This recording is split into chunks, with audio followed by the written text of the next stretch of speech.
حضرت ابو امامہ نے کہا میں نے رسول اللہ صلی اللہ علیہ وسلم سے سنا، آپ نے فرمایا اگر اللہ کے سوا کسی کو سجدہ کرنا جائز ہوتا تو میں عورت کو حکم دیتا کہ اپنے مرد کو سجدہ کرے، کیونکہ اس کا حق بہت بڑا ہے۔ یہ حدیث حسن ہے، کیونکہ حسن حدیث سے بھی استدلال ہوتا ہے۔ تو بات یہ ہے کہ اس سے پتہ یہ چلتا ہے کہ گھر میں جو سب سے اہم مقام ہے، یا گھر کی جو آرگنائزیشن ہے، اس کا ہیڈ جو ہے وہ مرد ہے، اور بیوی کے لیے اور باقی گھر والوں کے لیے اس کی اطاعت اور اس کی فرما برداری جو ہے وہ لازم ہے،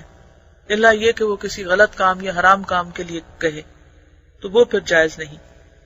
تو یہ جو سجدے کی مثال دی گئی، یہ اس لیے کہ بیوی کے لیے لازم ہے کہ شوہر کے سامنے ہمبل ہو، یعنی اس کی عزت کرنے والی ہو، اور اس کا اثر جو ہے وہ پھر بچوں پر بھی ہوگا، کیونکہ اگر بیوی شوہر کی عزت نہیں کرے گی تو بچے بھی نہیں کریں گے، اور پھر بیوی کی مثال سے یا ماں کی مثال سے بچوں کی تربیت جو ہے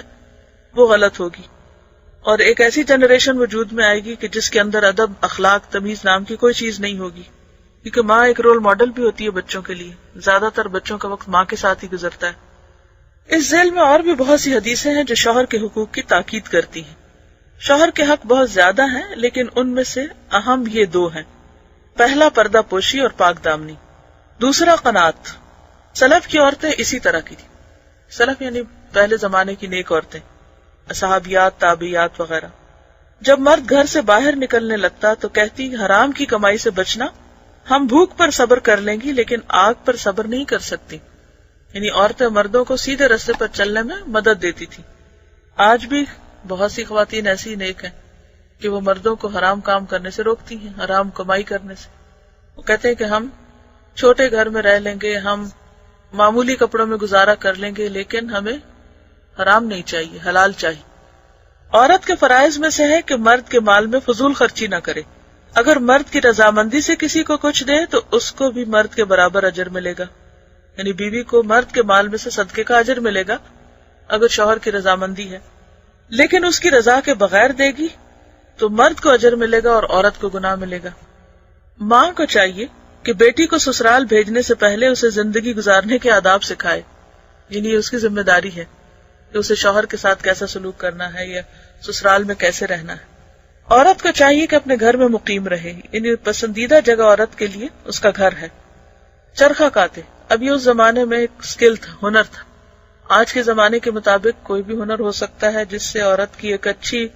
مفید اور قابل قدر اس کی مشغولیت ہو، جس سے اس کو خود بھی فائدہ پہنچے اور دوسروں کو بھی فائدہ پہنچے، یعنی بیکار وقت ضائع نہ کرے۔ ہمسایوں سے کم بولے، یعنی بہت زیادہ باتیں نہ کرے، اور آج کل ہمسایوں سے تو ویسے ملاقات کم ہوتی ہے، لیکن ایک ہمسایہ ہر وقت گھر کے اندر، یہ ٹیلی فون، تو اس کا بھی جو استعمال ہے وہ حدود کے اندر ہو، کیونکہ جتنی باتیں زیادہ ہوتی ہیں پھر اتنی گناہ بھی زبان کے زیادہ ہونے لگتے ہیں۔ شوہر کی غیر حاضری میں آزادانہ زندگی نہ گزارے، یعنی اگر کسی جاب کے سلسلے میں یا کام یا جہاد یا کسی بھی وجہ سے اگر شوہر گھر پہ نہیں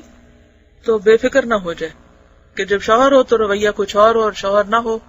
تو بالکل ہی کچھ اور ہو، یعنی شوہر نہ بھی گھر پر ہو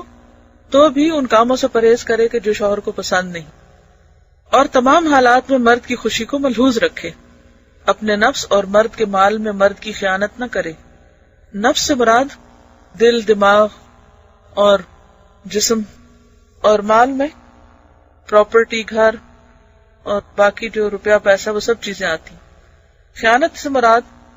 ایسے کاموں میں استعمال کرنا کہ جو شوہر کو ناپسند ہو۔ جسے مرد ناپسند کرے اسے اس کے بستر پر بیٹھنے نہ دے۔ کا مطلب کیا ہے کہ یہ نہیں کہ شوہر اگر گھر پر ہے تو کچھ لوگوں کے آنے پہ پابندی ہو، اور جب شوہر گھر سے جائے تو ہر ایک کے لیے دروازے کھل جائیں، یہ نہیں ہونا چاہیے۔ مرد کی اجازت کے بغیر کسی کو گھر میں آنے کی اجازت نہ دے۔ اس کی پوری توجہ اپنی حالت کی درستی اور گھر کی اصلاح کی طرف ہو، یعنی اگر عورت چاہتی ہے کہ گھر بسے تو اپنا بھی خیال رکھے، یعنی جسمانی حالت کا، صفائی ستھرائی کا،